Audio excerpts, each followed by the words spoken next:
जय श्री कृष्ण। श्रीमद् भगवत गीता साक्षात भगवान श्री कृष्ण की वाणी। इसकी महिमा अपार और अपरिमित है। गीता का यथार्थ रूप में वर्णन कोई मनुष्य नहीं कर सकता, लेकिन ऐसा कहा जाता है, गीता ज्ञान गायत्री तप तथा गंगा स्नान से भी कहीं बढ़कर है, क्योंकि शास्त्र अनुसार गंगा स्नान का फल है मुक्ति, जो केवल स्वयं के लिए है।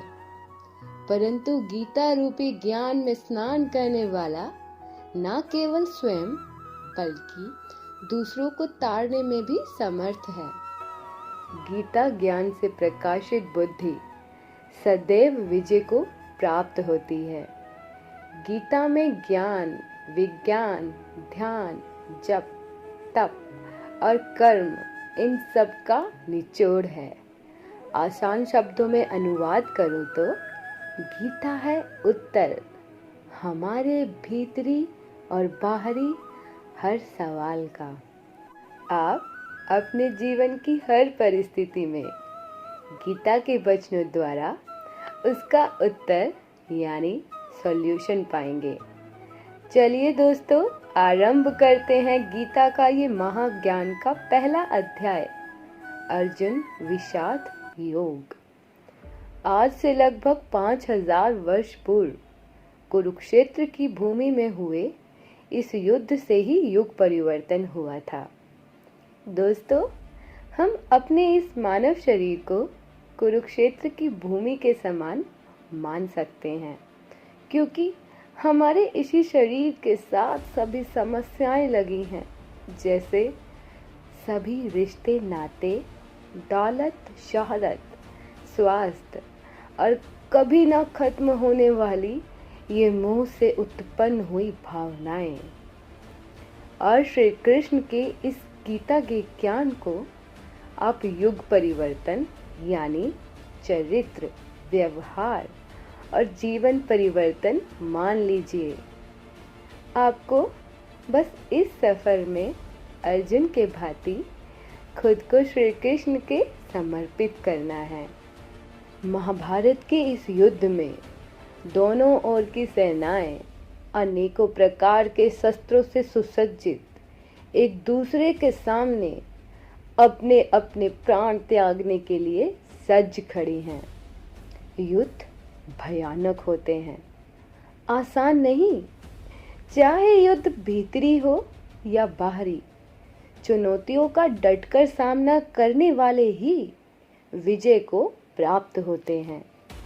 माँ के गर्भ से बाहर आने के लिए केवल माँ ही नहीं, नवजात शिशु को भी अपना युद्ध लड़ना पड़ता है, और जो ये युद्ध नहीं लड़ पाते उनका परिणाम हम सब जानते हैं। दोस्तों, जीवन में इन आई चुनौतियों का सामना हमें डटकर करना चाहिए, क्योंकि ये समस्याएं ही हमें और सक्षम बनाती हैं। युद्ध में खड़े कौरवों में वृत्त और प्रतापी पितामह भीष्म ने सिंह की दहाड़ के समान गजकर शंख बजाकर युद्ध की उद्घोषणा की। फिर योगेश्वर श्री कृष्ण, अर्जुन तथा पांडवों ने भी अलौकिक शंख वादन किए। महायोगेश्वर श्री कृष्ण ने पंचजन्य नामक, अर्जुन ने देवदत्त और भयानक कर्म वाले भीष्म ने पौंड्र नामक तथा पांडवों में ज्येष्ठ युधिष्ठिर ने अनंत विजय नामक शंख बजाए। शंख वादन के बाद अर्जुन धनुष उठाकर ऋषिकेश श्री कृष्ण महाराज से ये वचन कहे, हे अच्युत, मेरे रथ को दोनों सेनाओं के बीच में खड़ा कीजिए। अच्युत यानी जो अपने स्थान से कभी नहीं हटता, जिसका नाश असंभव है। इसलिए श्री कृष्ण का एक नाम अच्युत भी था। अर्जुन बोले कि जब तक मैं युद्ध क्षेत्र में डटे हुए युद्ध की अभिलाषी इन विपक्षी योद्धाओं को भली प्रकार देख लूं कि इस युद्ध में मुझे किन किन के साथ युद्ध करना योग्य है। तब तक हे माधव, मेरे रथ को यहाँ खड़ा रखिए। अर्जुन की प्रार्थना के बाद भगवान श्री कृष्णचंद्र ने दोनों सेनाओं के बीच तथा संपूर्ण योद्धाओं के सामने उत्तम रथ को खड़ा करके इस प्रकार कहा कि हे पार्थ, युद्ध के लिए जुटे हुए इन कौरवों को तू ध्यान पूर्वक देख। इसके पश्चात प्रथापुत्र अर्जुन ने दोनों सेनाओं में स्थित ताऊ, चाचाओं, दादा परदादाओं, गुरुओं, मामाओं, भाइयों, पुत्रों, पौत्रों, मित्रों तथा ससुरों को देखा। उन उपस्थित संपूर्ण बंधुओं को देखकर वैकुंठी पुत्र अर्जुन अत्यंत करुणा से युक्त होकर शोक करते हुए ये वचन बोले। हे कृष्ण, युद्ध क्षेत्र में डटे हुए युद्ध के अभिलाषी इन स्वजन समुदाय को देखकर मेरे अंग शिथिल हुए जा रहे हैं और मुख सूखा जा रहा है तथा मेरे शरीर में कंप और रोमांच उत्पन्न हो रहा है। हे माधव, मेरे हाथ से मेरा गांडीव धनुष गिर रहा है। मेरी त्वचा बहुत जल रही है। मेरा मन भ्रमित हो रहा है, इसलिए मैं खड़ा होने में भी समर्थ नहीं हूँ। हे केशव, मैं लक्षणों को भी विपरीत ही देख रहा हूँ तथा युद्ध में स्वजन समुदाय को मारकर कल्याण भी नहीं दिख रहा। हे कृष्ण, मैं ना तो विजय चाहता हूँ ना राज्य तथा सुखों की ही मुझे कोई अभिलाषा नहीं है। हे गोविंद, हमें ऐसे राज्य से क्या प्रयोजन है तथा ऐसे भोगों में और जीवन में क्या लाभ है। हमें जिनके लिए राज्य, भोग और सुख आदि अभीष्ट हैं, वे ही ये सब धन और जीवन की आशा को त्याग कर युद्ध में खड़े हैं। हे मधुसूदन, इनके द्वारा मुझे मारने पर भी अथवा तीनों लोकों के राज्यों के लिए भी मैं इन सबको मारना नहीं चाहता, तो फिर पृथ्वी के सुखों के लिए कहना ही क्या है।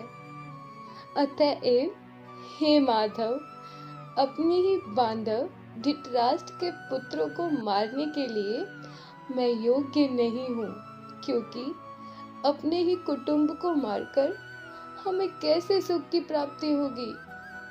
हे माधव, यद्यपि लोभ से भ्रमित हुए ये कौरव कुल के नाश और मित्रों के विरोध करने वाले पाप को नहीं देखते, तो भी हे जनार्दन, कुल के नाश उत्पन्न होने वाले दोषों को जानने वाले हम लोग ही इस पाप से हटने का विचार क्यों नहीं करते। कुल के नाश से सनातन कुल धर्म नष्ट हो जाता है।